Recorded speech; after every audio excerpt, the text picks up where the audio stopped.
Well, right around 1990, in the midst of all this, you guys produced Ice Cube's album, America's Most Wanted, Yeah. which is just an absolute masterpiece. Yeah, and you extended the team even more so because you got to add the great Sir Jinx to it, who Ah, actually right. took, and Jinx is Dre's cousin, and also took, a great apprenticeship next to Eric Vietnam Sadler.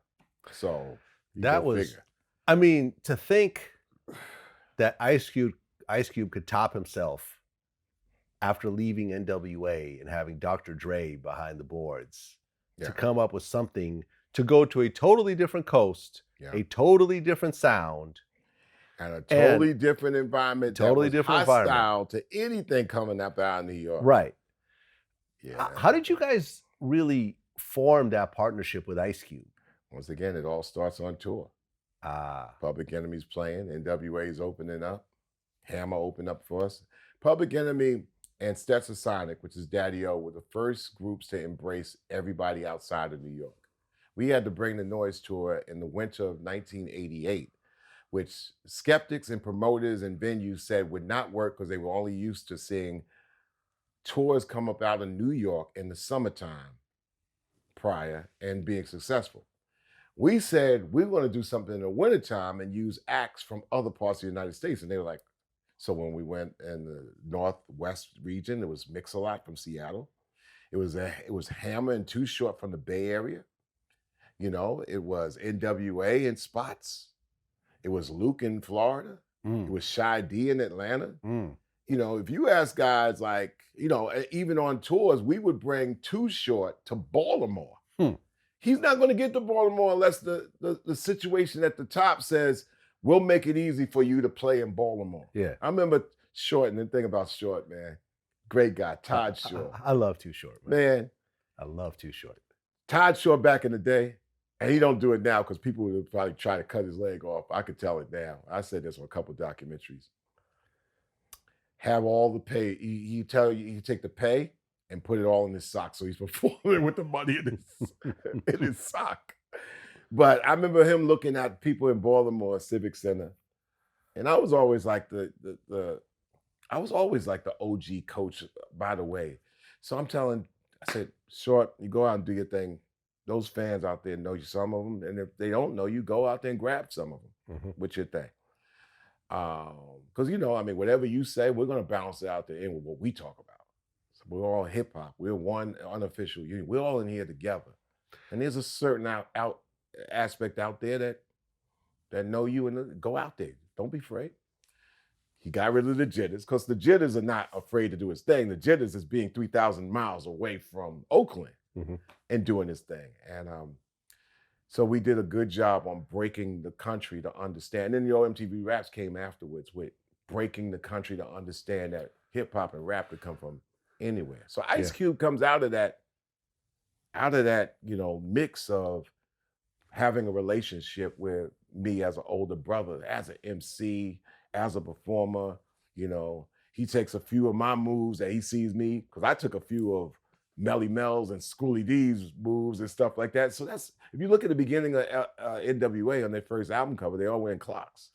Yeah, that's true. NWA and the Posse. Of That course, first well, I'm bringing, that I'm, indie album before but Straight Outta that's Compton. Yeah, their, you're that's right. their first album. I'm bringing memories back to No, your no, you're memory. right. No, you're right. You're right. So it's all transferable. And when we came out here for the first time, Dre is the guy that's making all the swap meet tapes. Mm. You don't hear those singles on cassette unless you get the swap meet tapes. And you ain't getting the swap meet tapes in New York. We come west Hmm. and like, damn, I ain't no joke. I got Too Much Posse. I got Jazzy Jeff all on one cassette tape. That influenced what? Priority and Rap Masters to make their thing, and also Profile to do their thing with the Red Alert series. And I heard Dre was the dude that was making these tapes. Yeah. Well, Sir Jinx and all of them come out of that. Yeah. And Mr. Laser himself, Ren, they all, so Cube was he had his issues and wanted to, do his own thing, but NWA at the time, I ain't gonna talk long about that because that's the Cube's thing to talk about, but they were like, you're gonna come out in 91, and this was like 89. I was like, I don't want to get in the middle of you and your group. I already have my thing with my group. So I don't want to get in the middle of you and your group. But he kept coming at me. I gave him suggestions. I suggested Sam Sever, and Sam is upset because he says, it wasn't like I was slacking it and didn't show up. I didn't know about it. So I think Cube said some things about maybe he couldn't catch Sam Sever and all because Sam didn't know about it, kind of lost in the translation, which made Cube come back. And the story is he was looking around New York, and I was like, anybody, but I don't want to be involved with you and your group. You figure this out. I'm here, consigliere, counsel, advice. No hands on, bro. I had just gotten out. We just wrapping up Fear of a Black Planet, man. I'm just fixing my thing. But we doing Fear of a Black Planet, and we're in Green Street Studios, and me and Kane was on tour, and we had talked about doing this record. Mm-hmm. And finally, I was like, Kane, I got the record. That's Burn Hollywood Burn? Burn Hollywood Burn. Yeah. Kane comes down to Green Street. Cube is on the couch because he already did a run of his day. He stops in our studio. And, he's in New York, stopped by the session. Oh, come on by, Cube, right? So me and Kane and Flav working it out. And Cube is like, I want to be on that shit. And we're like, okay. That was the start of America's Most Wanted? Him jumping on Burn Hollywood Burn? No, that was the start of Burn Hollywood Burn, him on Fear of a Black Planet, and the idea. Oh, yeah, sorry, I mixed it up. Yeah, sorry. No, you didn't mix it up. You didn't mix it up. And the idea of a possibility of getting involved with him was there, but it was definitely like, okay. And that was, let me tell you, that was a bear, because up to then, there was no such thing as collabs and posse cuts. You know why? 3 different record labels. And they were all Kane was on one label, you guys are on Def Jam, Cube was on Priority. Yes. Yep. And they were a bear. And I had influence at that time when I could say, f it, it's gotta happen. It's gotta happen. Make it happen. It's one of the few times I've used my powers, like, make it happen.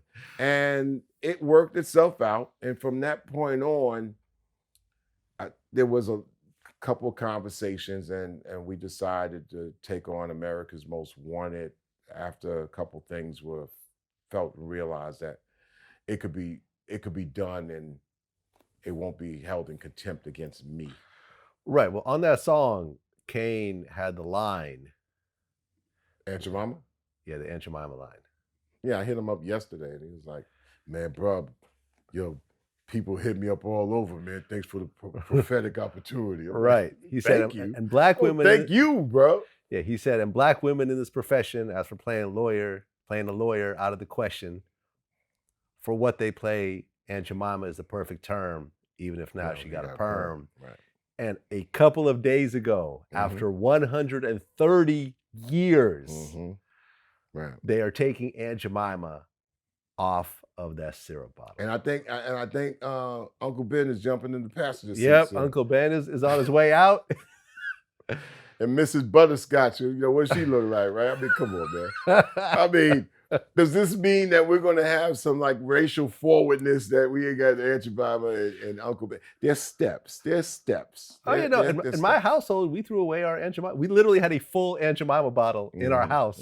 We picked it up and said, that's it. We're done. Did you keep the syrup? Nah, just toss the whole thing out, or order some Whole Food syrup.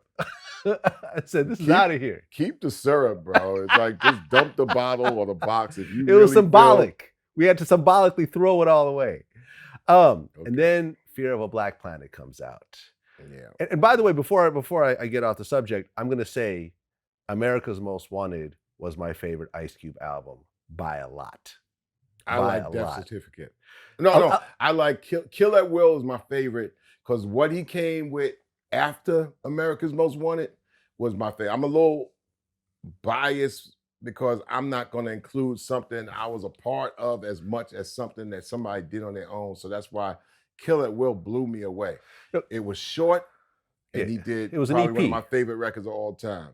Jackin' for Beats. Jackin' for Beats. And I was like, and he did Dead Homies on it. It's like those two, and then when he did a Death Certificate. Yeah, I mean, listen, a lot of people, especially West Coast people, think Death Certificate is his favorite album because it's a very West Coast album once again. But for me, America's Most Wanted was just an absolute masterpiece I don't, to me. you know, with me, I'm like that dude in the bar. I'm the old dude in the barbershop. I don't even get into generational conversations, man. Right. I've been checking out hip hop since '77 from a 17-year-old who looked at it from a old head point of view back then. So you know, people that blew me away when I first saw Melle Mel and Grandmaster Flash on Long Island, just them two, you could cut the air, how thick that air was, and just what I could not, I was, you know, that's why with Melle Mel's the Wilt Chamberlain of MCs, because never has it been a time where the number one dude was so high and the number two guy was far. Never. The number two guys, you got to go into Kaz and Mo D probably. Yeah. But Mel, for a period of 79 to 84, Wilt Chamberlain, man. Yeah. It's Wilt Chamberlain-esque. So, and you gotta look at the eras. I make a lot of comparisons in my analysis, like they would in ball and also like they do in rock. That's why LL Cool J not being in the Rock and Roll Hall of Fame is an insult, and especially not being in the Rock and Roll Hall of Fame before Pac and Big, who I think, yes, you deserve to be in it, but LL Cool J is a little richer. He's the Quasar of hip hop and rap. He's that first superstar. He's the one that made Prince and Michael Jackson turn around and say, damn, Curtis Blow is our first star. Yeah. LL Cool J is the first superstar. Yeah. Look, boy, there's a period, man, from 84 to 1990 where you're like, what? For real. The talent level when LL came in, it was just so much better than everybody else on such a higher level. Not only the lyrics, but the presentation and the star appeal and the whole package, which is why even to this day, he's still a big celebrity. Right. To this day, this is what, 40 years later?